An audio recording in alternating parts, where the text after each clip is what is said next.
Best करू.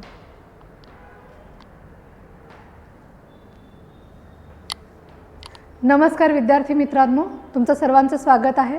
आज आपण डिस्कस करणार आहे डे 3चे क्वेश्चन्स. आय होप तुम्ही सर्वजण आन्सर्स लिहित आहात.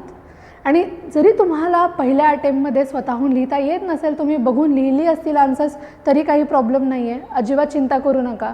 दिस इज व्हेरी फर्स्ट स्टेप. पहिल्यांदा तुम्ही बघून लिहाल, नंतर मग हळूहळू तुम्ही ते वाचा आणि मग न बघता लिहिण्याचा सराव करा आणि नंतर हळूहळू तुम्हाला न बघता लिहिण्याचा सराव होऊन जाईल. तुमच्यापैकी बऱ्याच जणांनी मला प्रश्न विचारलेत, त्यांची मी उत्तरं देण्याचा प्रयत्न केला आहे. I hope I am able to help you. अजूनही तुम्हाला काय प्रश्न असतील तर you can always contact me on my Telegram, that is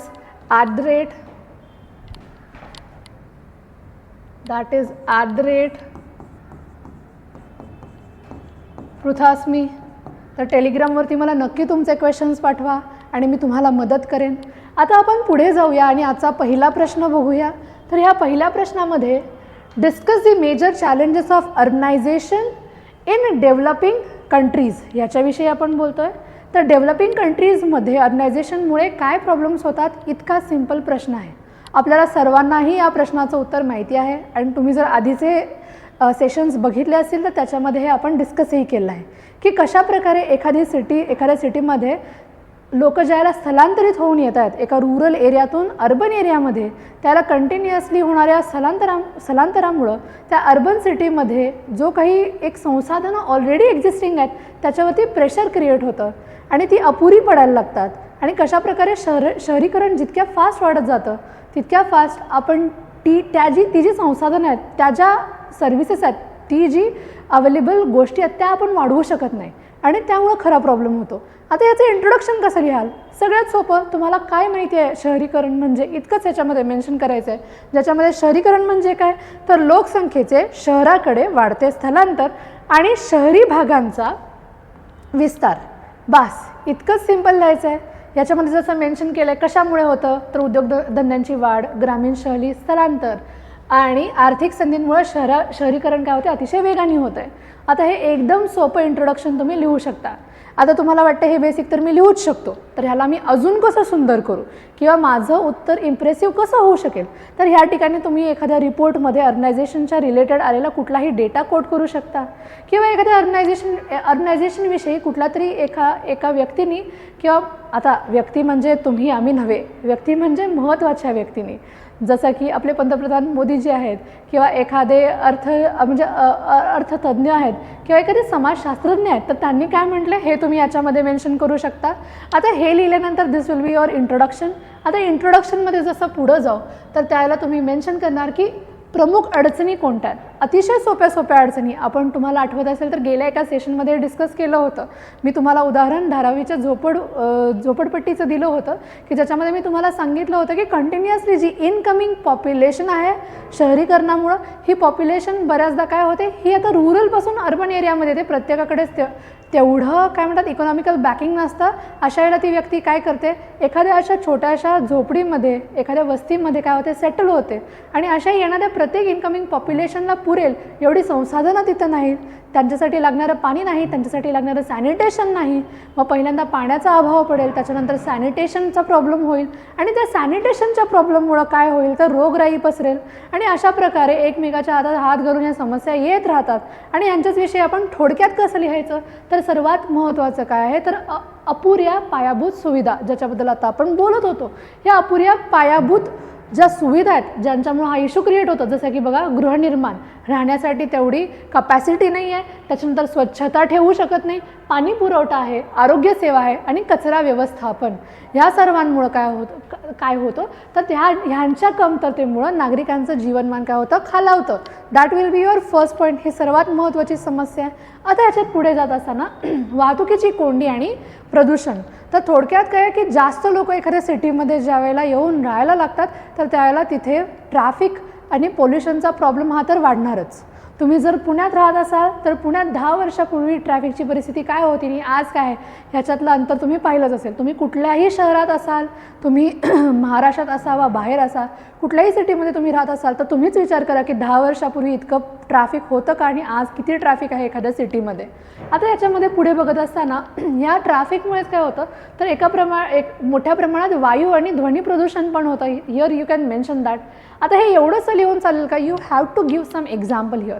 आणि ह्याच्यासाठी सर्वात बेस्ट एक्झाम्पल जे आपण देतो दॅट इज दिल्लीमधलं वायू प्रदूषण, राईट. मी तुम्हाला मागेही बोलले होते, दिल्लीमध्ये एखादी व्यक्ती जर श्वसनाच्या कुठल्या आजारी पडली तर त्याला डॉक्टर काय सांगत असेल तर तू बाबा दिल्लीच्या बाहेर जाऊन एक 4 महिने राहून ये, त्याशिवाय तुला काही बरं नाही वाटणार. इतकी तिथली एअर क्वालिटी खराब झालेली आहे. त्याच्यानंतर ज्याला आपण म्हणतो बँगलोरमधील वाहतुकीची जी काही समस्या आहे ती आपण पाहतो, सर्वात जास्त ट्रॅफिक तिथे आपल्याला बघायला मिळतं. पुढे जाऊन आता धिस वॉज अबाउट की कशाप्रकारे पायाभूत सुविधा कमी पडतात. त्याच्यानंतर आपण बघितलं की वाहतुकीची कोंडी कशी होते आणि त्याच्यामुळे प्रदूषण कसं होतं. आता याच्या पुढे जाऊन आपण जे बघणार आहोत की बेरोजगार आणि त्याच्यानंतर असंघटित अर्थव्यवस्था कशी होते. आता एका प्रमाणात मोठ्या प्रमाणात एक इनकमिंग पॉप्युलेशन आहे, डिमांड सप्लाय मॅच व्हायला पाहिजे ना. आता डिमांडच नसेल आणि सप्लाय भरपूर असेल तर त्याला प्रॉब्लेम तर होणारच. आता येणारे लोक भरपूर आहेत बट तेवढे जॉब्स आहेत का? आणि जर तेवढे जॉब्स नसतील तर त्यामुळे एक बेरोजगारी वाढणारच आहे. आता ह्यामुळंच काय होतं आहे की मोठ्या प्रमाणात रोजगाराची मागणी वाढत आहे की येणाऱ्या पॉप्युलेशनला कुठंतरी तुम्हाला रोजगार द्यावा लागेल आणि तो मिळत नसेल. त्यातूनच मग आपण ज्याला बघतो की गुन्हेगारी वाढत जाते. रोजगार हा असणं गरजेचं आहे. त्याचबरोबर एका प्रकारे पुरेशी क्षेत्र निर्माण करणं सुद्धा गरजेचं आहे. वेगवेगळे इंडस्ट्रीज एस्टॅब्लिश करणं गरजेचं आहे आणि तेही तितक्या मोठ्या प्रमाणात होऊ शकत नाही आहे. आणि त्यामुळं रस्त्यावरती विक्रेते, छोटे जे आपण व्यवसाय बघतोय असे एक असंघटित जे काही आहे, एक इन्फॉर्मल सेक्टरमध्ये लोक जास्त येतात आणि फॉर्मल एम्प्लॉयमेंट त्यांना इतकी चांगलीशी मिळू शकत नाही आहे. And that is also one of the problems. पुढे जाऊन आपण बघाल तर गृहनिर्माणाची समस्या आणि झोपडपट्ट्यांची वाढ.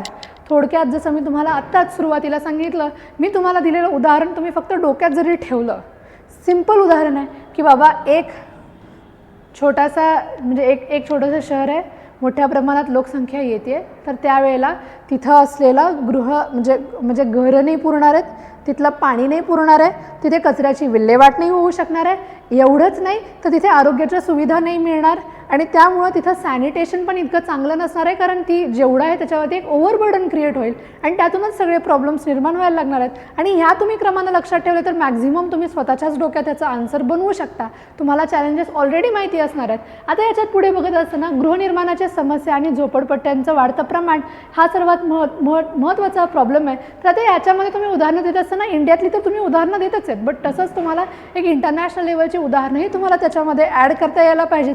जसं की नैरोबी आहे आणि केनियामधील किबेरा आहे आणि दक्षिण आफ्रिकेतील सोवेटो टाउनशिप. आता सोवेटो टाउनशिप जर तुम्ही बघितली, you should check their images. आता ह्या सोवेटो टाउनशिपमध्ये बघाल तर अशी एकदम पत्त्याची घरं जशी पण होतं तशा प्रकारची घरं आणि अशी मोठीच्या मोठी तरी टाउनशिप आहे.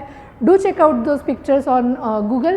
आता याच्या पुढे सामाजिक असमानता आणि गुन्हेगारी, जे आता मी मगाशीच तुम्हाला सांगत होते, तर एक मोठ्या प्रमाणात संपत्ती आणि संधीमध्ये एक काय क्रिएट होते, एक असमानता क्रिएट होते. आणि ह्या असमानतेमुळं काय होतं की मोठ्या प्रमाणात एक सामाजिक असंतोष क्रिएट होतो, कारण बऱ्याच लोकांच्याकडे अपॉर्च्युनिटीज नाही आणि अपॉर्च्युनिटीज नाही तर त्यावेळेला गुन्हेगारी ही 100% वाढते. आणि अशा प्रकारे सॉरी टू से 100% बोलण्याच्या ओघात मी ते बोलून गेले, बट नॉट 100%, बट मोठ्या प्रमाणात वाढते. आता याच्यामध्ये बघत असताना एक उच्चभ्रू वसाहत आणि एक झोपडपट्टी को एक्झिस्टिंग आपल्याला मुंबईमध्ये बऱ्याच ठिकाणी बघायला मिळतात. मोठी मोठी शहरं आहेत ना तर त्या ठिकाणी तुम्हाला एकाच ठिकाणी ही जी तफावत आहे ती तफावत किंवा संधींची असू दे किंवा संपत्तीची असू दे किंवा त्या दोघांच्यामध्ये जे एक पोलार अपोजिट्स क्रिएट झाले ते तुम्हाला बघायला मिळतात. आणि that is not good for a developing country. आणि अशी परिस्थिती राहिली तर डेव्हलप्ड व्हायला जो लागणारा काळ आहे तो वाढत जाईल. आता याच्यानंतर बघाल तर पर्यावरणाचा ऱ्हासही होतो. आता याच्यामध्ये बघाल झपाट्याने होणाऱ्या शहरीकरणामुळे जंगलतोड होते. त्याच्यानंतर जर बघाल ओलसर प्रदेशाचा नाश होतो, तापमान वाढ होते आणि ह्या सगळ्यांमुळे एक अर्बन हीट आयलँड क्रिएट होतो. अर्बन हीट हा आयलँड हा इम्पॉर्टंट सगळ्याच दृष्टीने आहे. जॉग्रफीमध्येही तुमचा झाला असेल तर अर्बन ईट आयलँड्स क्रिएट व्हायला सुरू होतात आणि मोठ्या शहरांमधलं ह्यामुळं काय होतं, तापमान प्रचंड वाढतं आणि त्यामुळं याचं उदाहरण जर द्यायचं झालं तर दिल्ली आणि टोकियोमध्ये तापमान सर्वात जास्त बघायला मिळतं. आणि आता पुढे बघूया तर शहरातील प्रशासन आणि नियोजनाचाही अभाव त्याच्यामुळे दिसायला लागतो आणि याच्यामध्ये दुर्बल स्थानिक प्रशासन जर असेल तर मोठ्या प्रमाणात येणारी ही इनकमिंग पॉप्युलेशन आहे त्याला आपण प्रॉपरली अकोमोडेट नाही करू शकणार आणि अकोमोडेट नाही करू शकणार त्यामुळे मोठे प्रॉब्लेम्स क्रिएट होणार आणि त्यामुळेच एक गंभीर समस्या व्यवस्थापनामुळे क्रिएट होते. आणि याचंच उदाहरण झालं तर लाहोरमधील अनियोजित विस्तार, त्याचंही तुम्ही उदाहरण चेक करू शकता. आता याच्याच पुढे बघत असताना यू हॅव टू गिव्ह, मी तुम्हाला नेहमी सांगते की प्रॉब्लेम्स सांगितले ओके वेल गुड, तेच विचारले तेच सांगायचे होते, but conclusion towards the conclusion त्याच्यासाठी सोल्युशन्स द्या. सोल्युशन्स दिले की एक्झामिनरला कळतं की तुम्ही फक्त प्रॉब्लेम सेंट्रिक नाही आहात तर तुम्ही एक सोल्युशन सेंट्रिक अप्रोचनी चालता. म्हणजे प्रॉब्लेम्स तर कुणीही सांगू शकेल बट त्याच्यामधून मार्ग कसा काढायचा हे सांगणं ज्याला जमतं तोच खरा अधिकारी बनू शकतो. इतकीच अपेक्षा आयोगाची तुमच्याकडून असते. मग त्याचे सोल्युशन्स तुम्हाला सांगावे लागतील ज्याच्यामध्ये शाश्वत शहरी नियोजन असलं पाहिजे, त्याच्यामध्ये स्मार्ट सिटी प्रकल्प आला पाहिजे. चंदीगडची एक प्लॅन सिटी आहे. चंदीगडमध्ये तुम्ही कधी गेला असाल तर तुम्हाला बघायला मिळेल की कशा प्रकारे एक बॅलन्स तिथे क्रिएट केला गेला आहे. सिंगापूरचं सुद्धा उदाहरण तुम्ही इथं देऊ शकता, एक सिंगापूरचं सुद्धा मॉडेल आहे. त्याचबरोबर परवडणाऱ्या गृहनिर्माण योजना असायला हव्यात, त्याच्यासाठी एक पब्लिक प्रायव्हेट पार्टनरशिप असायला हवी आणि ज्याच्यामध्ये घरं उभारली जातील आणि ती अफोर्डेबल लोकांसाठी असतील. त्याच्यामध्ये भारतातीलच उदाहरण द्यायचं झालं तर भारतातील प्रधानमंत्री आवास योजना याच्या थ्रू काय केली जातात, घरं बनवली जातात. आय होप हे तुम्हाला माहितीच आहे. आणि एक सुदृढ वाहतूक व्यवस्था असली पाहिजे. ट्रॅफिकचा प्रॉब्लेम नाही क्रिएट झाला पाहिजे की जो जाऊन पुढे पॉल्युशनला कंट्रीब्यूट करेल. म्हणून मेट्रो, बस, रॅपिड ट्रान्झिट, सायकल ट्रॅक, पादचारी अनुकूल रस्त्यांचा विकास, सायकली वापरायचा जास्त प्रमाणात सायकली वापरायचा प्रयत्न केला गेला पाहिजे. तुम्हाला जर आठवत असेल पुणे स्मार्ट सिटी होत असताना बऱ्याच ठिकाणी आपल्याकडे काय केलं आहे, सायकल्सचे स्टँड्स लावलेले आहेत वेर यू कॅन, म्हणजे तुम्ही एक बाईक घेऊ शकता त्याच्यानंतर ती तुम्ही जिथे कुठे जाल तर तिथे एक ड्रॉप पॉईंटसुद्धा असेल. बऱ्याचशा युनिव्हर्सिटीजमध्ये सुद्धा आज ही व्यवस्था लागू केलेली आहे. फोर व्हीलर्स आणि टू व्हीलर्स वापरण्याऐवजी सायकल्स वापरल्या जाव्यात ह्यासाठी भर दिला जातो. आणि याचंच एक उदाहरण दिल्लीची मेट्रो आहे आणि बोगोटा BRT प्रणाली. This is a very important example. Okay, this Bogota BRT is म्हणजे 2000 साली चालू झालेली होती ही आणि ही सर्वात रॅपिड पद्धतीनं एका ठिकाणाहून दुसऱ्या ठिकाणी पोहोचवणारी बस व्यवस्था आहे. तर त्याच्याविषयीही तुम्ही वाचाल अबाउट दिस BRT सिस्टम. तर मूलभूत सुविधांचा विकाससुद्धा केला गेला पाहिजे.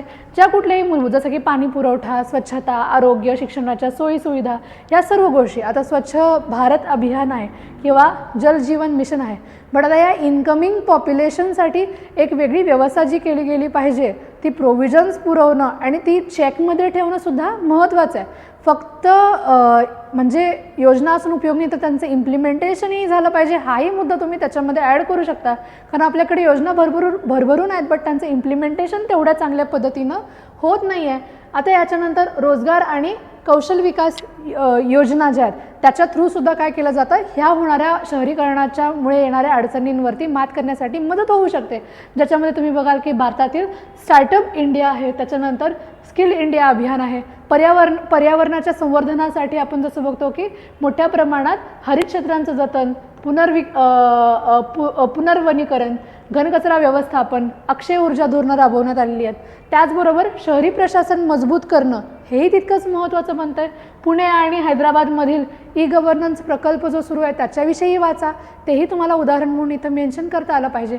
आणि हे सगळं मेन्शन केल्यानंतर तुम्ही एक साधा त्याच्यातून काय असेल तो निष्कर्ष, एक कन्क्ल्युजन लिहिणं गरजेचं आहे की विकसनशील देशांमध्ये शाश्वत शहरी नियोजन, आधुनिक पायाभूत सुविधा आणि सर्वसमावेशक धोरणं जर असतील तर शहरीकरणाच्या मुळे येणारे ज्या अडचणी त्याच्यावरती आपण आरामात मात करू शकू. आता याच्यामध्ये तुम्ही स्मार्ट सिटी संकल्पना, हरित उपाययोजना, सार्वजनिक खाजगी भागीदारी, ह्या किती सोप्या गोष्टी आहेत ज्या तुम्हाला कन्क्ल्युजनमध्ये लिहायच्यात. आता तुम्हाला वाटत असेल की दिस इज व्हेरी बेसिक, मला काहीतरी ॲडव्हान्स करायचं आहे, तर त्यावेळेला you are suppose to know schemes आणि त्या स्कीम्स कशासाठी आहेत. And you can mention some of the schemes or future plans तर आता ह्याच्यासाठी you should know about these schemes. आता ही PPT आपण ग्रुपवरती शेअर करतोच, but just let's go through this. आता ह्याच्यामध्ये जसं की तुम्हाला माहिती पाहिजे स्मार्ट सिटी मिशन काय आहे, त्याच्यानंतर माहिती पाहिजे प्रधानमंत्री आवास योजनेबद्दल, त्याच्यानंतर तुम्हाला माहिती पाहिजे Atal mission for rejuvenation and urban transformation that is Amrut scheme. त्याच्यानंतर आत्मनिर्भर भारत योजनातला जो शहरी घटक आहे त्याच्याविषयी तुम्हाला माहिती पाहिजे. नगरीय रोजगार गॅरंटी योजना तुम्हाला माहिती पाहिजे. स्वच्छ भारत मिशन, राजीव गांधी आवास योजना आणि अशा बऱ्याचशा ज्या स्कीम्स आहेत त्याच्यामधल्या इफेक्टिव्ह स्कीम्स तुम्ही त्याच्यामध्ये मेन्शन करू शकताय. किंवा अशा बऱ्याचशा स्कीम्स तुम्ही नेहमी जर न्यूजपेपर वाचत असाल तर त्यांचं एक ॲनालिसिस आधीमध्ये कधीतरी छापून येत असते, तर त्याची कात्रणं काढून ठेवा, त्याच्या नोट्स काढून ठेवा. तो डेटा फ्रेश तुम्ही इथे वापरू शकता आणि तुमचं कन्क्लुजन बेटर बनवू शकता. Let's move to the next question, that is how can regionalism be a threat to national integration, discuss with example. आपल्या प्रदेशाविषयीचा असलेला अभिमान हा कशा प्रकारे देशाच्या इंटिग्रेशनच्या मध्ये येऊ शकतो हा प्रश्न आहे. आता थोडक्यात लक्षात घ्या, मी तुम्हाला नेहमी सांगते अभिमान असणं कधीही चांगलं, दुराभिमान असणं कधीही वाईट. हा दुराभिमानच आहे जो तुम्हाला मागं खेचत राहतो आणि तुमची प्रगती होत नाही. आणि असंच आहे बऱ्याचशा आपल्या प्रदेशांमध्ये हा जो प्रादेशिकता जी आहे, ही प्रादेशिकता हा एका राष्ट्रीय एकात्मतेवरती एक धोका निर्माण होतोय. आता प्रॉब्लेम कधी होतो, स्वतःच्या रिजनविषयी, माझ्या भाषेविषयी मला अभिमान आहे, वेल गुड. त्यामुळं काय होईल, त्या अभिमानामुळं मी त्याच्यामध्ये इम्प्रूव्हमेंट आणायला प्रयत्न करेन, राईट. तो प्रयत्न मला कुठेतरी नेऊन पोहोचवेल. बट मला आहे तो दुराभिमान आहे आणि त्याच्यानंतर माझं काय म्हणणं आहे की माझ्याच प्रदेशाचा विकास झाला पाहिजे. त्याच्यामध्ये एक इन्क्लुझिव्हिटी नाही आहे, फक्त माझा प्रदेश आणि फक्त माझ्या प्रदेशाचा विकास आणि त्याच्यासाठी फक्त माझ्या प्रदेशाला सर्व संसाधनं किंवा सर्व जे काही रिसोर्सेस आहेत ते मिळले पाहिजेत. ही अपेक्षा ज्यावेळेला निर्माण होते त्यावेळेला ही प्रादेशिकता एकदम तुम्हाला स्ट्रॉंगली बघायला मिळते. आता या प्रादेशिकतेविषयी जर तुम्हाला साधारण एक बेसिक इंट्रोडक्शन द्यायचं असेल तर त्याच्यात लिहित असताना म्हणजे काय तर एखाद्या प्रदेशाशी असलेली तीव्र निष्ठा, फक्त निष्ठा नाही तर तीव्र निष्ठा आहे किंवा बांधिलकी जी अनेकदा राष्ट्रीय हितांपेक्षा वरचढ मानली जाते. महत्त्वाचं काय, राष्ट्रीय हितापेक्षा ती काय झाली आहे, इथे वरचढ झाली आहे. आणि आता त्यामुळं काय होते, आता कुठल्या कुठल्या तर एक आहे भाषिक असते, जातीय असते, सांस्कृतिक असते, राजकीय स्वरूपात आपल्याला ती काय दिसून येत असते. आता हे सर्व आता ह्या गोष्टी जर अनियंत्रित झाल्या तर त्यामुळं विभाजनवादी एकायत फिलिंग्स डेव्हलप होतात. इन अ वे सेपरेशन या दोन्ही भावना त्याच्यामध्ये क्रिएट होऊ शकतात. सेसेशन आणि सेपरेशन या दोन्हीमधलं डिफरन्स तुम्ही नक्की वाचा. सेसेशन म्हणजे काय की तुम्हाला विभक्त होऊन एक अख्खी वेगळी कंट्री क्रिएट करायची आहे, आम्हाला वेगळंच स्वतःच एक, आम्हाला इंटिग्रिटी नकोच आहे, तर एक सेसेशनलिस्ट भावना असते. सेपरेटिस्ट भावना म्हणजे काय की मला आमच्याच इंडियामध्येच मला एखादं वेगळं माझं स्वतःचं काहीतरी स्वरूप असायला हवं आणि एक वेगळा रिजन म्हणून आम्हाला ती मान्यता मिळायला पाहिजे आणि तशी एक भावना असते. तर अशा प्रकारे जस्ट गो थ्रू इट. आपल्या नोट्समध्ये प्रयास आहे दिलेलंच आहे, तर तुम्ही ते प्लीज नक्की वाचा. आता ह्यामुळं काय होतं आहे की हिंसक आंदोलनं होतात, आंतरराज्यीय संघर्षांना यामुळं कधी एक काय म्हणतात याच्यामुळे एक सपोर्ट भेटतो आणि त्यामुळं मोठ्या प्रमाणात एक नॅशनल इंटिग्रिटी जी आहे, राष्ट्रीय स्तरावरची एकात्मक असण्याची जी भावना आहे त्याच्यावरती काय होतं की एक मोठ्या प्रमाणात वार होतो या प्रादेशिकता आणि ह्या फिलिंगमुळे, एक रिजनलिझममुळं. तर this is a very basic thing you can write in your introduction. हे अतिशय साधं आणि सोपं इंट्रोडक्शन तुम्ही लिहू शकता. किंवा आता ह्याच्यामध्ये एखाद्या घडलेल्या घटनेला तुम्ही काय करू शकता, मेन्शन करू शकता आणि अशा प्रकारे रिजनलिझम एखादं उदाहरण द्या आणि सांगा की अशा प्रकारे रिजनलिझम आम्हाला बघायला मिळतं. तर दॅट विल ऑल्सो वर्क. आता तुम्हाला लक्षात असेल की बाबा इंडियन सोसायटीमध्ये जे काही लिहितो ते आजूबाजूला घडणाऱ्या गोष्टी लिहितोय, तर त्यामुळं काही गोष्टी तुम्ही स्वतःहूनही डोकं लावून लिहू शकता. इथं तुम्ही काही रॉंग नाही जाऊ शकत अनलेस अँड अंटिल तुम्ही ते कन्सेप्ट व्यवस्थित समजून घेऊन लिहिण्याचा प्रयत्न करताय. तुम्हाला जर कन्सेप्टची क्लॅरिटी असेल तर you will never go wrong in your introduction. ठीक आहे. तर आता याच्यामध्ये पुढे बघत असताना काय कराल तर प्रादेशिकतेमुळं कशाप्रकारे एक धोका निर्माण होऊ शकतो एका नॅशनल इंटिग्रिटीला, हेच तुम्हाला याच्यामध्ये मेन्शन करायचं आहे. तर सर्वात महत्त्वाचं काय तर राजकीय विभाजन आणि राष्ट्रीयतावाद. तर एका प्रकारे काय एक राजकीय विभाजन होतं आहे आणि एक उपराष्ट्रीय वाद क्रिएट होतो. तर त्याच्याविषयी तुम्हाला एक बेसिकली एक्सप्लेन करता आलं पाहिजे की कशा प्रकारे ह्यामुळं काय होतं, हितसंबंध आता कोणताही राजकीय पक्ष स्थानिक हितसंबंधांना राष्ट्रीय ऐक्याच्या वर स्थान देतात. म्हणजे थोडक्यात काय की राष्ट्रीय हिताचा विचार न करता फक्त आपल्या रिजनचा विचार केला जातो आणि अशामुळं काय होतं आहे की मोठ्या प्रमाणात उपराष्ट्रीयता वाद क्रिएट होतो. याचंच एक उदाहरण द्यायचं झालं तर पंजाबमधील खालिस्तान चळवळ. आता या पंजाबमधील खालिस्तान चळवळ ज्यामुळं काय होतं आहे, भारताच्या अखंड असणाऱ्या स्वरूपावर जे एक स्वरूप आहे, जे रूप आहे त्याच्यावरती काय होतं आहे एका प्रकारे वार होतं. त्याच्यानंतर एक तामिळनाडूमधील एक सुरुवातीला एकदम अर्ली फेजमध्ये ज्याला आपण म्हणतो एक द्रविडियन चळवळ होती. ह्या द्रविडियन चळवळीमुळं एका प्रकारे भारतापासून वेगळ्या राष्ट्राच्या निर्माणाची त्याच्यामध्ये मागणी होती. तर ही पण काय करते, तुम्हाला तुमच्या राष्ट्रीय एकात्मतेपासून दूर नेते आणि दॅट इज नॉट ओके. त्याच्यानंतर आपण एक भाषिक अस्मिता आणि संघर्ष पण बघतो. आता या भाषिक अस्मिता आणि संघर्षाबद्दल जेव्हा आपण बोलतोय तर त्याच्यामध्ये भाषेच्या आधारावर राज्यांमध्ये संघर्ष होऊ शकतात. आता याचं उदाहरण म्हणजे हिंदी विरोधी आंदोलन जे 1960च्या दशकामध्ये आपण बघतो तामिळनाडूमध्ये, हे त्याचं एक महत्त्वाचं उदाहरण आहे. त्याबरोबर बेळगावमधला सीमावाद आत्ता जो एकदम काय म्हणतात सध्या जो चालू आहे आणि जो तुम्हाला सध्या न्यूजमध्ये बघायला मिळतोय, तर त्याच्यामध्ये महाराष्ट्र कर्नाटक एकदम भाषिक अस्मितेवरती चालतं. तुम्ही बरेचसे सोशल मीडियावरती सर्फेस होणारे व्हिडिओजही बघितले असतील की कर्नाटकामध्ये एखादी व्यक्ती जर मराठी बोलत असेल, हिंदी बोलत असेल तर त्याला कन्नड आलीच पाहिजे. तर एक प्राऊड कन्नडिगा हा जो फिलिंग आहे त्यांच्यामध्ये जास्त आहे. तर एक बेळगाव जो की एक काय आहे बाउंड्रीवरती आहे महाराष्ट्र आणि कर्नाटकाच्या, तर तिथे मराठी आणि कन्नडवरून खूप मोठे वाद होताना दिसतात. राईट, हे तुम्ही एक भाषिक अस्मिता आणि संघर्ष याच्यामध्ये लिहू शकता. त्यानंतर जातीय आणि अस्मिताधारित फुटीरता. राईट, आता याच्यामध्ये एक फुटीरतावाद जो आहे, आता ह्या फुटीरतावादाबद्दल तुम्हाला लिहिता आलं पाहिजे. तर काही भागांमध्ये विशिष्ट जातीचा, संस्कृतीचा आणि त्याच्याविषयी असणारी निष्ठा ही तीव्र असते आणि त्यामुळे हे प्रॉब्लेम्स क्रिएट होतात. आता याच्या उदाहरणामध्ये तुम्ही लिहू शकता की ईशान्य भारतामध्ये फुटीरतावाद चळवळी आहेत, जसं की नागालँड, मणिपूर, आसाम. त्यांना त्यांच्या संस्कृतीविषयी एक तीव्र निष्ठा आहे. राईट, आणि त्यांना वाटतं की आपल्या संस्कृतीचं महत्त्व त्यांना जास्त आहे, बट त्यांना त्याच्यापेक्षाही जास्त म्हणजे एक राष्ट्रीय एकात्मतेचं तेवढं जास्त महत्त्व जाणवत नसल्यामुळे तिथे एक फुटीरतावाद क्रिएट होतो. भारतापासून वेगळं होण्याची त्यांच्यामध्ये एक प्रकारे रिजनलिझममुळं काय की त्यांच्यामध्ये एक स्वतःचं अस्तित्व टिकवण्यासाठी किंवा आपलं अस्तित्व अति जास्त महत्त्व आहे ही जी भावना असल्यामुळे बरेचसे प्रॉब्लेम्स बघायला मिळतात. एवढंच नाही तर गोरखालँड आंदोलन जे की पश्चिम बंगालमध्ये बघायला मिळतं. गोरखा समाजाच्या समाजाच्या वेगळ्या अस्मितेवर आधारित आहे. राईट, तर असं एक अस्मिता जी आहे स्वतःची ती टिकवून स्वतःचं एक वेगळं पण एक तीव्र निष्ठा जी क्रिएट होते आणि त्यामुळे जे प्रॉब्लेम्स होतात त्यांना तुम्ही ह्याच्यामध्ये इन्क्लूड करू शकता. मूव्हिंग फॉरवर्ड, आर्थिक असमानता आणि प्रादेशिक मागण्या. एक आर्थिक असमानता कशी आहे आणि प्रादेशिक मागण्या कशा आहेत ह्यांच्याविषयी तुम्हाला माहिती असली पाहिजे. तर एक आर्थिक असमानता जेव्हा आपण म्हणतोय तर काही प्रदेशांना आर्थिकदृष्ट्या म्हणजे एक मागे टाकल्याची भावना निर्माण झालेली असते आणि त्यामुळे केंद्राविषयी त्यांच्या मनामध्ये एक असंतोष असतो आणि त्याच्यातूनच वेगळ्या राज्यनिर्मितीच्या चळवळी सुरू होतात की एखादा प्रदेश आहे त्याच्याकडे सर्व संसाधनं व्यवस्थित पुरत नाही आहेत आणि मुळात जर तुम्ही बघाल तर आर्थिक जो सपोर्ट आहे, इकॉनॉमिक सपोर्ट आहे किंवा इकॉनॉमिक डेव्हलपमेंट आहे, ज्या एखाद्या प्रदेशाची कमी असेल आणि त्याच्याऐवजी जर बाकीच्या प्रदेशांमध्ये ती जर जास्त असेल तर अशा वेळेला ही भावना जास्त निर्माण होते आणि मूळ धरते. तर त्याच्यामध्ये जसं की तेलंगणा राज्याची निर्मिती झाली 2014मध्ये आर्थिक आणि प्रशासकीय दुर्लक्षामुळे त्यांची ही मागणी उभी राहिली होती. त्यामुळे विदर्भ वेगळे राज्य करण्याची जी मागणी आज आपण बघतोय तेही याच्यामध्ये तुम्ही उदाहरण म्हणून लिहू शकता. आंतरराज्य संघर्ष आणि संसाधनाचे जे वाद आपण बघतो ज्याच्यामुळे सीमावाद आणि नैसर्गिक संसाधनाची जी वाटणी आहे त्याच्यामुळे आपण सर्वात जास्त काय प्रॉब्लेम्स बघत असतो. तर ह्याच्यामध्येच महत्त्वाचं आहे की कावेरी जलविवादमध्ये तामिळनाडू कर्नाटक सोडूनही अजून 2 राज्यांचा त्याच्यामध्ये समावेश आहे. प्लीज त्याच्याविषयी वाचा.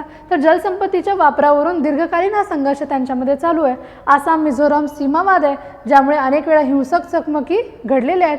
तर ह्यांच्याविषयी तुम्हाला माहिती असली पाहिजे तेव्हाच तुम्ही हे उदाहरणांमध्ये कोट करू शकाल आणि ह्यांची माहिती तुम्हाला तेव्हाच असाल जेव्हा तुम्ही जास्त वाचत असाल.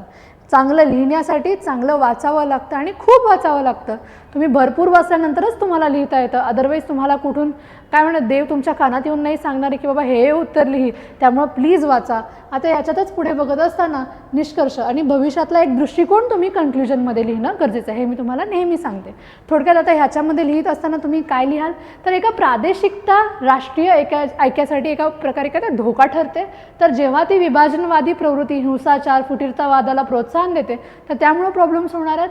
मात्र समावेशक विकास जर असेल सर्वांचा, सगळीकडे एक बॅलन्स्ड डेव्हलपमेंट जर आपण क्रिएट करू शकलो, तर त्यामुळे हे प्रॉब्लेम्स कमी होतील. एक त्यानंतर सहकारी संघराज्य वाद आहे, एक कोऑपरेटिव्ह जर असेल, कोऑपरेशन करून एक कोऑपरेटिव्ह लेवलला जर सगळ्या गोष्टी चालवल्या तरीही पॉसिबल होणार आहे. एक प्रभावी लोकशाही प्रशासन जर असेल, त्याच्यामध्ये कुठल्याही प्रकारे म्हणजे काय कुठेही एक इम्बॅलन्स दिसत नाही आहे, तर त्यावेळेलाही प्रॉब्लेम सोडवणं शक्य आहे. तर भविष्यात काय कराल, तर एक डिजिटल प्रशासन आणायला हवं आहे, ई गव्हर्नन्स आणि संतुलित आर्थिक धोरणं, एक बॅलन्स इकॉनॉमिक तुमचं काय असायला पाहिजे, एका प्रकारे एक इकॉनॉमिक फ्युचर प्लॅन असला पाहिजे की ज्यामुळे सगळीकडे एक बॅलन्स डेव्हलपमेंट होणार आहे. संपूर्ण भारतामध्ये ज्याला हे संतुलन क्रिएट होईल, तर त्यावेळेला हे प्रॉब्लेम्स सॉल्व्ह होऊ शकतात. इथेही तुम्ही काही एक फ्युचर वाईज कुठल्याही एखाद्या रिपोर्टला तुम्ही ह्याच्यामध्ये मेन्शन करू शकता किंवा हे गोल्स असले पाहिजेत, अशा पद्धतीनं तुम्हाला जे वाटते तुम्ही एक ओपिनियन बेससुद्धा याच्यामध्ये लिहू शकता आणि अशा प्रकारे तुम्ही ह्याचं कन्क्ल्युजन क्राफ्ट करू शकता.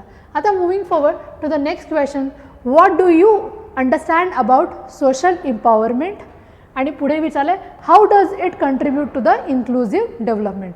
तुम्हाला सोशल एम्पॉवरमेंटबद्दल माहिती आहे आणि इन्क्लुझिव्ह डेव्हलपमेंट म्हणजे काय आणि त्याच्यामध्ये काय काय येतं ह्याच्याविषयी बोललं गेलं. सामाजिक सशक्तीकरण आणि सर्वसमावेशक विकास, कशाप्रकारे सामाजिक सशक्तीकरण केलं गेलं पाहिजे आणि त्यामधूनच कशाप्रकारे एक सर्वसमावेशक विकास अचीव करता येईल ह्याच्याविषयी तुम्हाला लिहायचं आहे. आता बेसिकली सामाजिक सशक्तीकरण म्हणजे काय लिहा, सिम्पल. कुठलाही कीवर्ड आहे त्याला उचला, त्याला तुम्ही एक्सप्लेन करा, तुमचं इंट्रोडक्शन सेट आहे. ठीक आहे.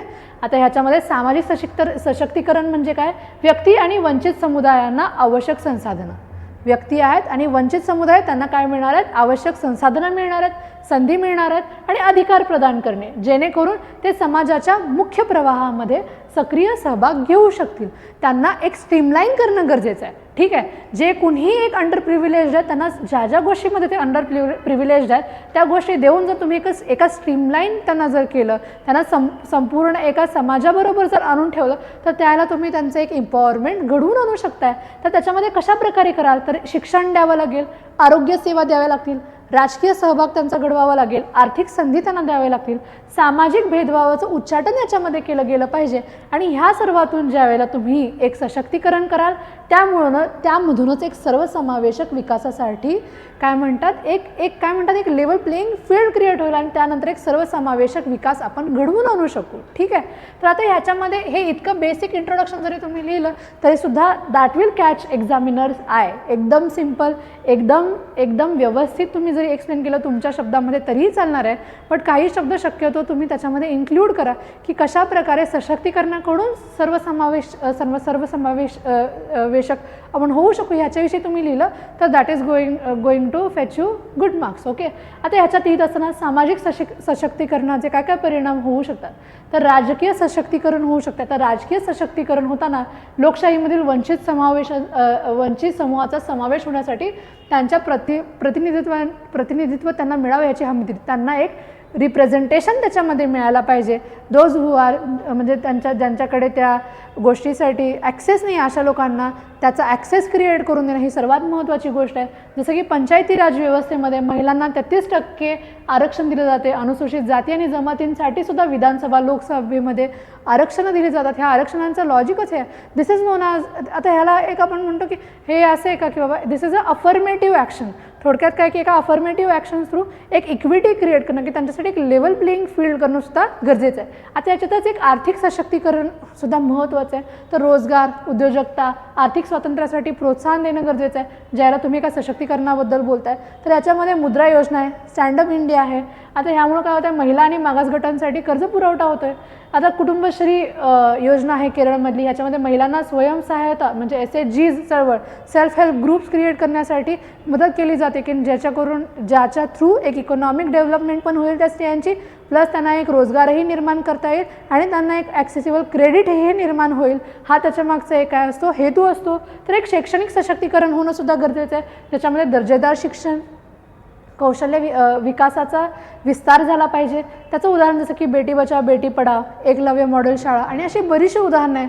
बऱ्याचशा ज्या स्कीम्स आहेत त्या तुम्ही ह्याच्यामध्ये मेन्शन करू शकता. खरं एकदम बेसिक तुम्हाला इतकं तरी माहितीच असतं. आता बेटी बचाव बेटी पढाव आपण लहानपणापासून ऐकत आलेलो आहे, तर तितकी तरी तुम्हाला त्याच्यामध्ये मेन्शन करता आली पाहिजे.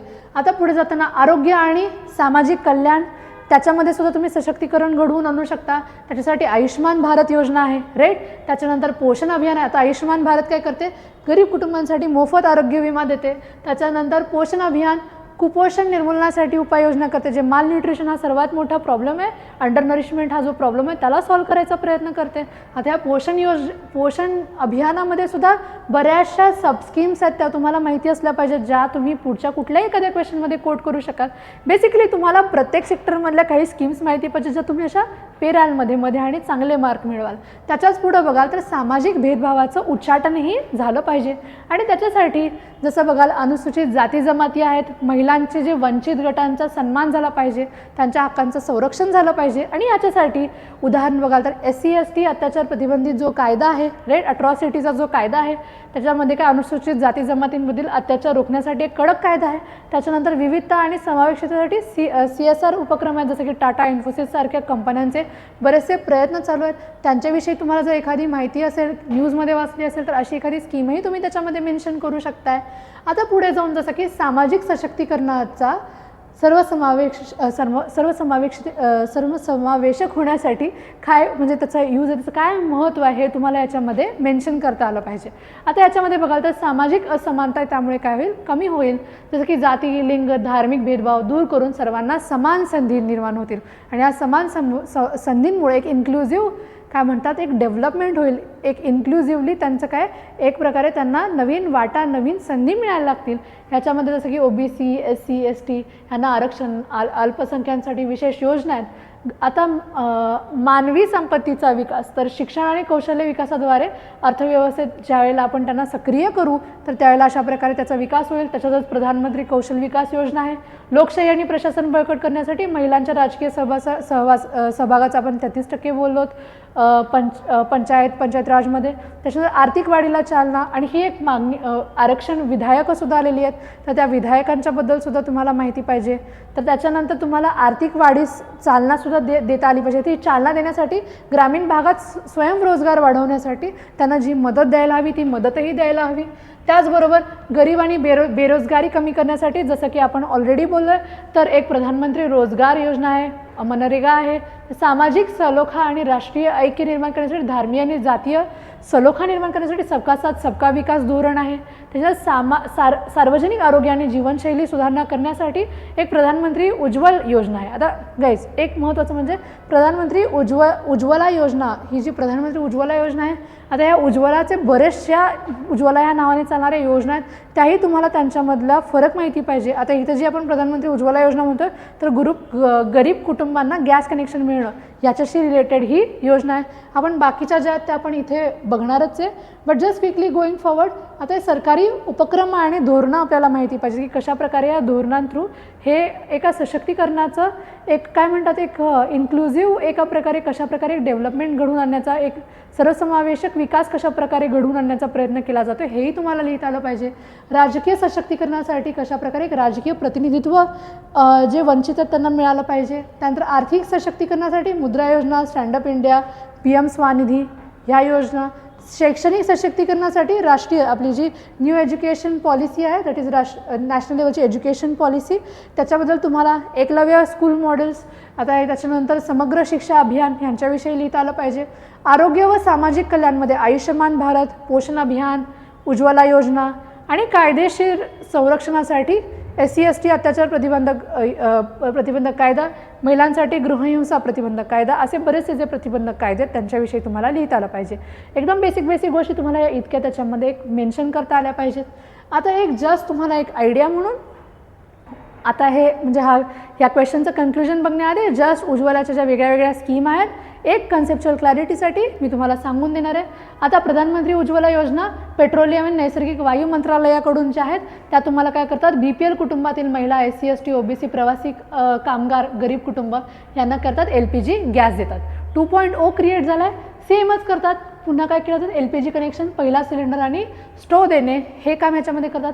आता पहिली आणि दुसरीमध्ये काय डेव्हलपमेंट झाली ह्याचा डेटा तुम्हाला ऑनलाईन वाचायला मिळेल, तोही तुम्ही वाचणं अपेक्षित आहे की कशाप्रकारे एखादी स्कीम आली, त्याचा 2.0 लॉन्च झाला तर त्याच्यामध्ये काय काय बदल झाले आणि त्याच्यामध्ये तुम्हाला काय काय नवीन म्हणजे बघायला मिळालं आणि त्याच्यामुळं काय लोकांच्या आयुष्यामध्ये फरक पडला हे तुम्हाला बघता आलं पाहिजे.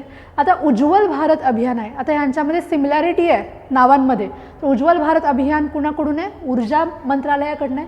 ग्रामीण व दुर्गम भागातील जे लोक आहेत त्यांच्यासाठी आहे. शाश्वत आणि हरित ऊर्जा उपलब्ध करून देणं आणि विजेची कमतरता भरून काढणं ह्यासाठी हे उज्ज्वल भारत अभियान आहे. त्याच्यानंतर उज्ज्वला सोलार योजना आहे. आता ह्या उज्ज्वला सोलार योजनामध्ये ॲज नेम सजेस्ट आता ह्याच्यामध्ये काय दुर्गम भागातील नागरिकांसाठी सौर ऊर्जा वापर वाढवणे, सौर दिवे, सोलार किट उपलब्ध करून देणे ह्यासाठी आहे. त्याच्यानंतर उज्ज्वला आरोग्य योजना आहे. आता ही उज्ज्वला आरोग्य योजना काय करते?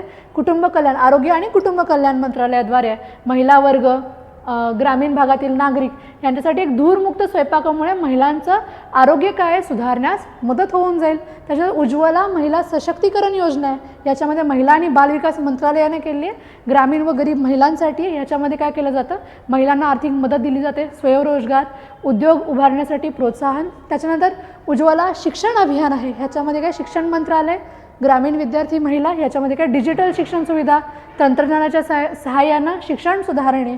आणि द लास्ट उज्ज्वला जलसंजीवनी योजना जलशक्ती मंत्रालयात आता पाणी टंचाई असलेल्या भागातील नागरिकांसाठी आहे.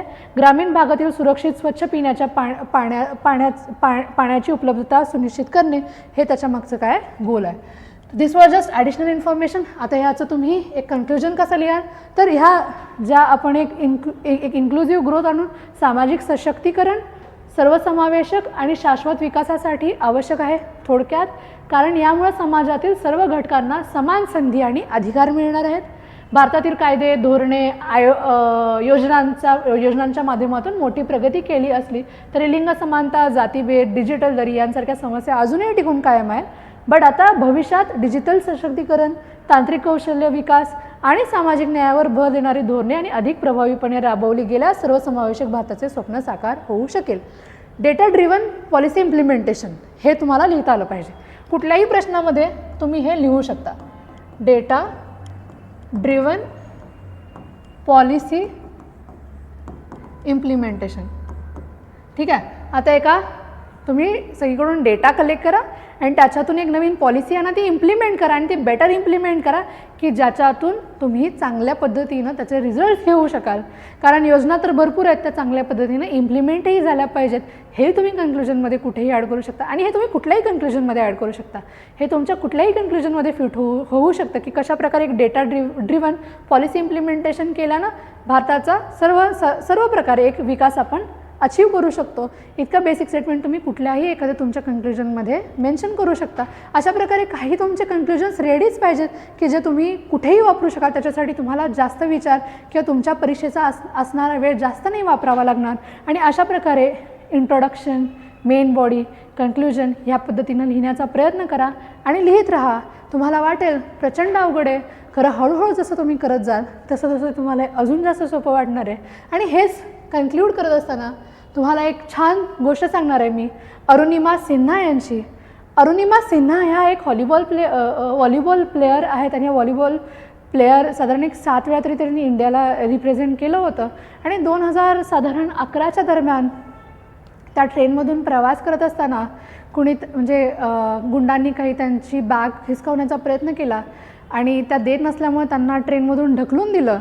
त्या ट्रेनमधून पडल्या त्या दुसऱ्या एका ट्रेनच्या ट्रॅकवरती पडल्या आणि त्यांच्या पायावरून ट्रेन गेली आणि त्यामुळं त्यांना पाय गमवावा लागला.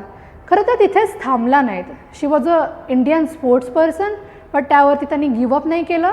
नाव त्याच्यानंतर त्यांनी एक मोठं स्वप्न बघितलं की मी प्रत्येक कंटिनेंटमधला सर्वात मोठा जो कुठलाही सर्वोच्च पीक जो कुठला असेल तो पीक मी सर करेन.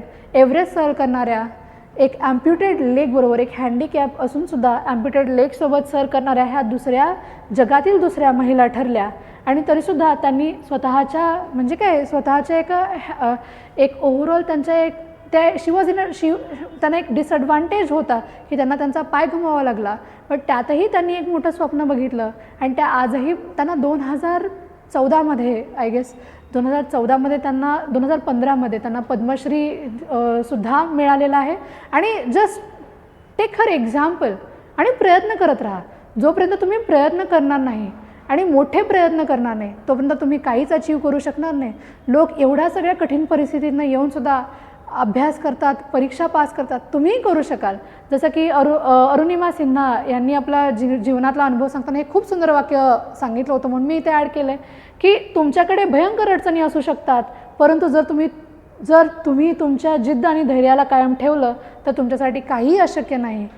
So please guys, work hard, dream big आणि खूप काहीतरी मोठं अचीव करायचं जे स्वप्न तुम्ही घेऊन इथं आलात ते तुम्ही कामी लावा. डेली इन्स्पिरेशन तर तुम्हाला इथे प्रयासमधून मिळतच राहील, बट स्वतःमध्ये आपण हे का करतोय हे विचारत राहा आणि रोज लिहा. कितीही चुकू दे, रोज लिहा, तेव्हाच तुम्हाला चांगलं लिहायला जमणार आहे. आणि जर तुम्ही एकदा लिहायची सवय लावली आणि तुम्हाला लिहिता येऊ लागलं तर मेन्सचा एक खूप महत्त्वाचा जो टप्पा आहे तुम्ही आरामात पास करू शकाल आणि त्याच्या मार्कावरती एक खूप चांगली रँक अचीव करू शकाल. तर ह्या पॉईंटवरती आपण थांबूया. Thank you very much. See you in the next session. Bye guys.